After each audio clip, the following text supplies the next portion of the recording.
10 साल तक हुकूमत करने का मंसूबा बनाने वाले इमरान खान आज जेल में हैं। मुकदमात की फहरिस्त इतनी तवील है कि आइंदा कई माह जमानत पर भी इनकी रिहाई के इम्कानात नहीं। अलकादिर करप्शन केस के बारे में माहिरीन और इनके हामी भी समझते हैं कि इस केस में इन्हें मेरिट पर सज़ा होगी और वह सज़ा हाई कोर्ट और सुप्रीम कोर्ट तक बहाल रहेगी।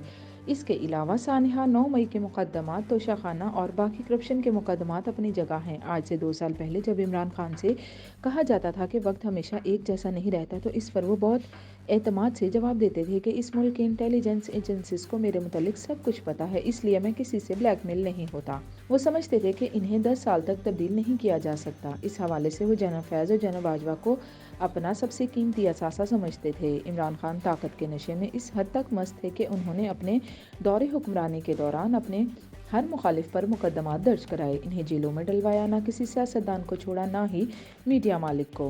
बहरहाल इमरान खान बतौर वज़ीर आज़म 180 मील फी घंटा की रफ्तार से दौड़ते चले जा रहे थे और अपने सामने आने वाले हर सियासी मुखालिफ को बेरहमी से कुचल रहे थे। 2018 के आम इंतखाबात की शफाफियत का ये आलम था कि इमरान खान को जितवाने के लिए मुस्लिम लीग नून के 3 दर्जन से ज़्यादा टिकट होल्डर से आखिरी रात टिकट रिटर्निंग अफसर को जमा न करवाने का कहा गया।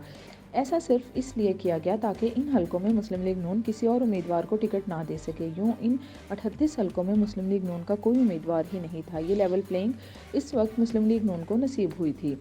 आज जब वक्त का पहिया उल्टा चल रहा है तो तहरीक इंसाफ की चीखें आसमानों पर हैं। आज तहरीक इंसाफ के सरबराह के मुस्तकबिल को लेकर बहुत जयमगोइयाँ की जा रही हैं, मगर यह हकीकत नाकाबिले तरदीद है कि पाकिस्तान की पार्लियामान में इमरान खान की वापसी नामुमकिन है। सानिहा 9 मई इमरान खान का अपनी सियासत पर एक खुदकुश हमला था। शायद वो अब तक ये एहसास ही नहीं कर पा रहे कि उन्होंने कितनी बड़ी गलती की। वो समझ रहे हैं कि शायद मौजूदा एस्टेब्लिशमेंट के जाने के बाद इनके लिए इदारे में नरमी पैदा हो जाएगी, लेकिन हकीकत में ऐसा नहीं है।